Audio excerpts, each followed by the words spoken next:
Bismillah ar-Rahman ar-Rahim and Assalamu alaikum and welcome to everyone who's listening to this tutorial series.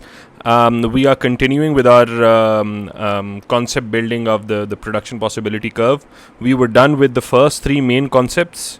We are just, I think probably in the next 10 minutes, we will be actually completing the entire concept of the production possibility curve, because we left with just a couple of very small easy concepts. The first concept we'll go through is shifts in PPC. We'll discuss the types of shifts in PPC and the causes of those shifts, and then we'll look at some of the important micro and macroeconomic uses of a production possibility curve. In fact, we probably have already covered these, but it's a good time to end this concept by listing down some of the important uses of a PPC in micro and macroeconomics. And then I'll be quickly going through some of the important examples, MCQ examples that distinguish between positive and normative statements. So we'll go through this as well in this class. So firstly, let's discuss the causes of a shift in the production possibility curve. There are primarily two main causes of a shift in the production possibility curve. The first cause is a change in the quantity of factors of production, and the second cause is a change in the quality of factors of production. So, an increase in the quantity of factors of production causes a rightward shift in the production possibility curve. K means capital goods, C means consumer goods. So, a rightward shift in the production possibility curve is caused by an increase in the quantity of factors of production. Now, an increase in the quantity of factors of production means, as we know, there are 4 factors of production. So, any of the factors of production, when they increase, causes a rightward shift in the production possibility curve. For example, an increase in the population causes an increase in labor, which increases the PPC. Or causes a rightward shift. A decrease in school leaving age increases labor, which again causes a rightward shift in PPC. An increase in the retirement age causes a rightward shift in PPC. An increase in capital stock / a positive net investment causes a rightward shift in PPC. Now, what is meant by a positive capital investment? A positive net capital investment means an increase in the capital stock. So remember, capital stock increases and decreases based on how much new capital we've incorporated in the economy or in the business, which is basically calculated by subtracting total investment or total increase in the capital stock minus depreciation, which is basically the wearing off of old capital that we have. So I give an example to my students that let's suppose we have a school that has 50 computers. Let's suppose the school decides that they need more computers. So in 2024, they hire 20 more computers. They buy and purchase 20 more computers. However, among the old computers that particular school had, 7 of them are now obsolete. They're basically almost useless. So they're basically replaced. So essentially, the net investment or the increase in capital stock of that particular school is 13 computers, not 20. Why? Because even though 20 computers were added, but 7 of the previous computers are basically replaced from those 20. So essentially 13 new computers or 13 additional stock of computers have been added into the repertoire of that particular school, and therefore the net investment is plus 13, and therefore this school will now have 63 computers, 50 which were earlier in the stock, plus 13 which have been added. So 63 computers. So obviously that also causes a rightward shift in the production possibility curve. An increase in the discovery of natural resources. If more natural resources are discovered, land is discovered. As a result, production possibility curve shifts to the right. Then an increase in the quality of factors of production also causes a rightward shift in the production possibility curve. For example, an increase in training causes a rightward shift in PPC because workers become more productive. An increase in education, again, that is a very similar example to an increase in training. An increase in technology and innovation, again, causes an improvement in capital, which causes a rightward shift in PPC. R&D, an increase in R&D obviously also causes a rightward shift in the production possibility curve. We can also say that increase in or improvement in entrepreneurship, maybe due to higher education, that can also cause an increase in the quantity and quality of factors of production and a rightward shift in the PPC. Obviously, this doesn't mean that a PPC almost always shifts to the right. No, that is not the case. A PPC can also shift to the left. That might be due to a decrease in the quantity of factors of production and a decrease in the quality of factors of production. For example, an earthquake or a natural disaster can cause a leftward shift in the production possibility curve. Negative net investment can also cause a leftward shift in the production possibility curve. So these are the two main causes of a shift in the production possibility curve. However, there is a third cause as well, which combines the two, but I've written it in a separate heading because this was sort of an important subtopic related to a shift in the PPC, and so I've actually incorporated this as the third factor, even though this third factor is a combination of these two. How so? So I've written reallocation of resources. Reallocation of resources in what sense? So we have two examples in this case. The first example is when we're moving away from primary sector production towards tertiary sector production. We know for a fact that tertiary sector production involves more productive factors of production because workers need to be more skilled, there needs to be better technology and capital, etc. And because we're moving towards tertiary sector, as a result, quality of factors of production will improve, especially. Quantity may improve as well, but especially quality of factors of production improve because productivity levels increase, efficiency levels increase, and as a result, the PPC shifts to the right. And the second example is moving away from consumer goods towards capital goods. If we are increasing the production of capital goods, so this is an example that I've drawn here. If we are moving towards the production of capital goods, so we are reducing the production of consumer goods and increasing the production of capital goods. What are capital goods? We'll discuss this in the next class. Capital goods are basically goods that produce other goods and services, while consumer goods we only just consume. They're not used to produce anything, while capital goods are used to produce other goods and services. So obviously, if we move away from consumer goods towards capital goods, this is the short run movement on the PPC, that resources are being reallocated from point A to point B, away from consumer goods towards capital goods. But what will happen in the long run? Because more capital goods are produced today, as a result, the economy's capacity to produce more has increased tomorrow, right? And as a result, in the future, the capacity of the economy has increased, and as a result, in the long run, the PPC will shift to the right. Why? Because there has been an increase in the quantity of factors of production, because capital goods are basically sort of capital. So an increase in capital goods means an increase in factors of production. So these are the three main causes of a shift in PPC.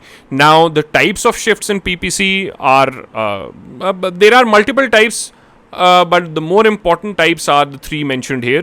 Number one, a parallel shift in the production possibility curve. This happens when there is an increase in the capacity of the entire economy, or when the entire economy grows potentially. That means there is a parallel shift in the PPC. Then there is a pivotal shift in the PPC. Pivotal shift occurs when one industry in the economy expands, or when one industry's capacity to produce has increased. not the entire economy. So let's suppose if the capacity of producing consumer goods has increased, that means the consumer good industries expansion has taken place, and as a result the PPC shifts to the pivotally to the right, where the capacity to produce capital goods remains the same while consumer goods capacity has increased. The third is an intersecting shift in PPC. This is when the capacity of one industry is rising but the capacity of the other industry is falling. So let's suppose the PPC shifts like this. So as a result, the capacity to produce more consumer goods has increased while the capacity to produce capital goods has decreased. So this is an intersecting shift. This can normally happen when, let's suppose, one type of factor of production has increased or has improved, while the other type of factor of production has worsened, which has caused that particular industry to suffer. So this is basically the type of shifts. Finally, some of the important uses of a PPC. There are basically, I've written this in my notes, and this table is also included in those notes, and it's a very useful table to basically list down all the important things that we need to know about the production possibility curve. So there are four main concepts that can be explained through a production possibility curve. The first two are microeconomic concepts: opportunity cost and scarcity. We discussed this in the previous lesson, the first part of PPC. We discussed this in a lot of detail. Then inefficiency, again we discussed this as well. When the production or when the economy is within its curve, that means the economy is experiencing productive inefficiency. Productive inefficiencies concept is an A2 level economics concept, and we'll discuss this when we reach there. But we know for a fact that there is some sort of an inefficiency when the economy is within its PPC. So these are two microeconomic concepts. Then the two macroeconomic concepts: unemployment, again when the economy is within its PPC, that means the economy is experiencing unemployment. And economic growth is of two types: actual and potential growth. We discussed this in great depth in our previous lesson, so you can look up and watch that. Now, another quick concept that I want to cover in today's class is the concept of positive and normative statements. This is another interesting concept. It's a relatively small concept, so I won't spend a lot of time. And normally, only one MCQ is basically asked with positive and normative statements in mind. So it's not something that is a big part of the curriculum or a big part of any paper 1 or paper 2 question, but still one MCQ, almost 80% of the times, one MCQ does ask about which statement is positive, which is normative. So positive statements are statements which are based on facts, which are based on economic principles. So for example, if I say inflation is always and everywhere a monetary phenomena, this is a positive statement. This is based on facts. Let's suppose if I say Pakistan's economy shrank in 2023. This is based on facts. It is a positive statement. Normative statement is based on value judgments and opinions. And it cannot be verified or tested. So let's suppose if I say inflation is always and everywhere a monetary phenomena, therefore the government, the best course for a government to reduce inflation is by increasing interest rates. So again, the best is something we cannot quantify or we cannot verify. So this second part of the statement, where I've said that a rise in interest rates will be the best course of action, that is normative. Actually, in order to judge whether a statement is normative or not. This glossary of words is very, very useful to memorize in order to figure out whether a statement is normative or not. So, if a statement has should, ought to, need to, desirability, fair, unfair, good, better, bad, worse, harmful, beneficial, standards of living, well-being, happiness of people, all of these are statements or factors that are based on opinions. They are not verified. As a result, such statements will be normative statements. A quick, maybe 3 MCQs that we can do in order to grasp how to gauge whether a statement is positive or normative. So we'll open up. We'll open up Rove papers, and we have around 3 to 4 MCQs that we can quickly solve, and then we'll end the class. Which is a normative statement? So, which is a normative statement? A statement that is based on opinions, that is based on the glossary of words that we discussed a minute ago. That statement will be normative. So, let's go through this. A reduction in unemployment below at a certain level will lead to higher inflation. Part B. Option B. An increase in the rate of inflation will lead inevitably to an increase in unemployment. Again, there is no such word that we discussed a minute ago that is incorporated in these first 2 statements. Option C. Inflation can be reduced only by increasing the level of unemployment. Again, that is not something that might be thought of as an opinion, because it doesn't have those words that we mentioned. Part D, option D.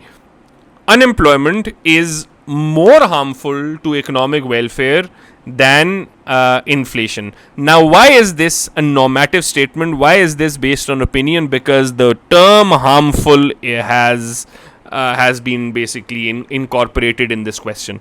So, when we are saying unemployment is more harmful, that means we cannot assume that this is basically a factual statement. This is being more harmful is always normative. It is always opinionated. Some people might say inflation is more harmful. So again, this is all based on opinions, right? Another question. In the recession of 2011, some governments decided to reduce expenditure and decrease the numbers working in the public sector. Trade unions organized a mass demonstration in protest. Which question relating to the government decision is a normative statement? Is a normative question rather than a positive question? So, which of these statements is a normative question? A. How should public sector industries be run? How should?